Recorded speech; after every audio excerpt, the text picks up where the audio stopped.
इस वक्त हम मौजूद रामपुर में है। रामपुर में आदम खां के घर पर, यहाँ पर जो है अखिलेश यादव जो हैं समाजवादी पार्टी के अध्यक्ष जो है आदम खां से मिलने आए, उनकी तबीयत का हाल पूछने आए और आदम खां और अखिलेश यादव मीडिया से रूबरू हुए और उन्होंने कहा कि हम आदम खां से मिलने आए हैं।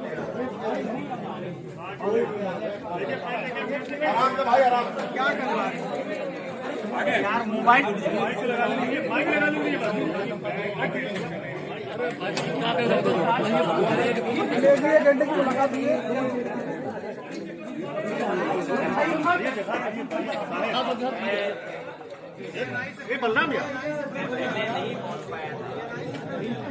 मैं आज ऑलरेडी आजम खान साहब से मिलने उनके घर आया हूं और उनके स्वास्थ्य देखा और इधर उनका स्वास्थ्य बहुत अच्छा वो स्वास्थ्य को लेकर चले गए सर, आप धक्का अखिलेश सर ऐसे धक्का छोड़ बहुत अच्छी बात है।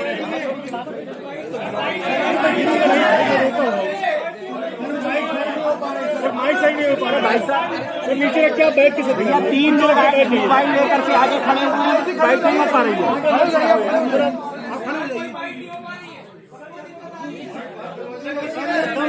मौत होने तैयार है आदमी की। मैं मिलके मिलने में आया हूँ। मोबाइल पीछे करो यार, इतना थोड़ा मैं आज अभी आपसे बैठ करके स्वास्थ्य को लेकर मोबाइल नीचे कर यार, ले रहा हूँ मोबाइल नीचे करो यार। और आने में ये क्या है यार, माइक कहाँ से कहाँ लेके जाए? पुराने नेता माइक ऐसे हटा दे रहे हैं आप। पुराने नेताओं की बातें कुछ और है, पुराने लोगों की बातें कुछ और होती है। ये हमारी पार्टी के दरख्त हैं, इतनी गहरी जड़ें और उतना ही गहरा उनका साया भी साथ हमेशा रहा है। और ये बड़ी लड़ाई है, उसमें हम सब लोग मिलकर के लड़ेंगे, उनका स्वास्थ्य अच्छा हो, उन्हें न्याय मिले और शायद देश के इतिहास में और पॉलिटिकल कैरियर के इतिहास में पता नहीं भारतीय जनता पार्टी कौन सा गिनीज वर्ल्ड रिकॉर्ड बनाना चाहती है, कौन सा वर्ल्ड रिकॉर्ड की पॉलिटिकल परिवार आदरणीय आजम खान साहब में सबसे ज्यादा केस लगे। कोई अगर दूसरा परिवार ऐसा हो तो उनके ऊपर है गलत केस लगे, उनकी पत्नी पर बेटा अब्दुल्ला और उनके परिवार के और जितने भी साथी थे उन सब पर इस सरकार ने झूठे मुकदमे लगाए हैं। और इतना तकलीफ परेशानी किसी को नहीं पहुंचाई गई होगी जितनी आदरणीय आजम खान साहब और उनके परिवार को पहुंचाई गई।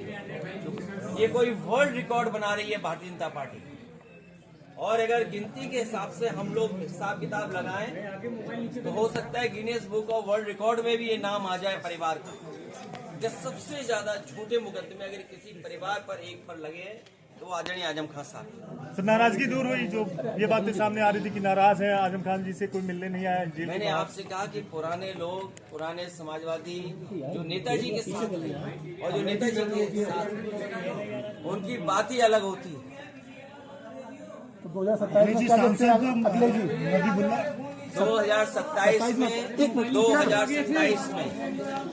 2027 में सरकार बनने जा रही है और मीडिया की आवाज बुलंद होगी कि कोई कल्पना कर सकता है कि सुप्रीम कोर्ट में जज साहब के ऊपर भी जूता फेंक दिया गया हो या जूता निकाला गया हो। हालांकि वो बात यहाँ करने की नहीं है। आज मैं आदरणीय आजम खान साहब का हालचाल लेने आया था क्योंकि जेल नहीं पहुंच पाया था, इसलिए मैं मिलने आया था और लगातार हम लोग मिलते भी रहेंगे सर। लेकिन जो सुप्रीम कोर्ट में हुआ है ये समाज में कहीं न कहीं एक संदेश जा रहा है कि पीडीए के लोग कहीं बैठे हों जीवन में कभी न कभी अपमानित होते हैं। और ये बात मैं पहली बार नहीं कह रहा हूँ, एक बार विधानसभा में मैंने ये बात कही कि जो पिछड़े दलित अल्पसंख्यक मुसलमान भाई आदिवासी जो पीडीए परिवार है वो एक सूत्र में बंधा हुआ है अपनी पीड़ा से, वो अपमानित महसूस करता है और इस सरकार में अपमानित हो रहा है लगातार। सर बरेली जा रहे हैं क्या? वहाँ पे मुलाकात करेंगे जो लोग जो हिंसा हुई, जो घटना हुई वहाँ मैं पे? अभी केवल आदरणीय आजम खान साहब से मिलने आया, उनका हालचाल लेने आया। तो गिले शिकवे अब दूर होगा इसका मतलब? मैंने आपसे कहा कि आदरणीय आजम खान साहब हमारे पुराने आपको सूचना मिली कहाँ से? ये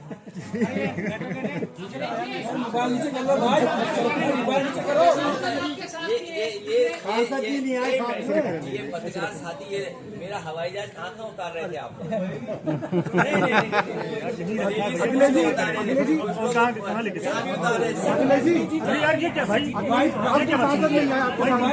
रामपुर सांसद नहीं आया आपके साथ? नदवी साहब नहीं आए? अकेला आया हूँ मिलने। उनको होना चाहिए था आपके साथ। ये आप लोग क्यों तय करते हो सब बात? आप लोग सब तय कर लेते हो। आप राष्ट्रीय अध्यक्ष हैं, क्या बोलना? आप लोग सब तय। अभी मैं मिलने आया हूँ, मैं आप लोग फिक्र ये करनी चाहिए कि कितने झूठे मुकदमे लग रहे हैं, कितने झूठे मुकदमे लगे। और मैंने कहा कि इतने गहरे रिश्ते ये समाजवादी पार्टी के दरख्त हैं, कितनी गहरी जड़ें। सपा की सरकार आने के बाद हटेंगे। आदरणीय आजम खान साहब पर मैंने पहले भी जितने भी छोटे मुकदमे लगे हैं सब वापिस होंगे और एक यूनिवर्सिटी का अच्छा काम करता है। 2027 में सरकार बनेगी। हम आपको इस समय के लोगों की मदद बल्कि आने वाली पीढ़ी का भी यूनिवर्सिटी वो समाज में हर चीज को बर्बाद करना चाहते हैं। तो सर 2027 में सरकार बनेगी। इतना मजबूत हैं कि भारतीय जनता पार्टी को जनता हटाने जा रही है। इस बार देखिएगा जनता आगे होगी और पॉलिटिकल पार्टी पीछे दिखाई देगी। और ये जो आईना मोहब्बत वाला चल रहा है इसमें अखिलेश जी ये पूरा ये नहीं देखिए, ये आप इशू इसलिए बदलना चाहते हो, कारण आप किसका मोबाइल आज केवल आप इतना ही रखिए कि हमारी बातचीत मिलना और मिल करके बजा रहा हूँ। अखिलेश जी एक छोटा सा सवाल है। आपने कहा बहुत सारे मुकदमे इसमें राजनीति से प्रेरित भी हैं और आजम खान साहब भी कहते रहे। आपकी सरकार बनेगी तो क्या इन मुकदमों पर पुनर्विचार आप करेंगे एक मुख्यमंत्री के तौर पर? आदरणीय आजम खान साहब के और बहुत सारे लोग ऐसे हैं, आप में प्रेस में भी बहुत सारे लोग हैं, अभी दिख नहीं रहा मुझे नहीं, इसमें बहुत सारे प्रेस के लोग हैं जिन पर झूठे मुकदमे हैं। जी ये दिल्ली से आए हैं, ये जानते हैं कितने पत्रकार साथियों में झूठे मुकदमे हैं। आप लोग अगर प्रशासन का साथ देते हो सर, तो क्या मीडिया पर लगे मुकदमे वापस होंगे? मुकदमे नहीं होंगे, प्रशासन वो भी वापस होंगे और तुम्हारा स्वास्थ्य का भी ध्यान रखा जाएगा। बहुत बढ़िया। मैं आसिफ खान, कैमरामैन नदीम के साथ KV न्यूज़, रामपुर।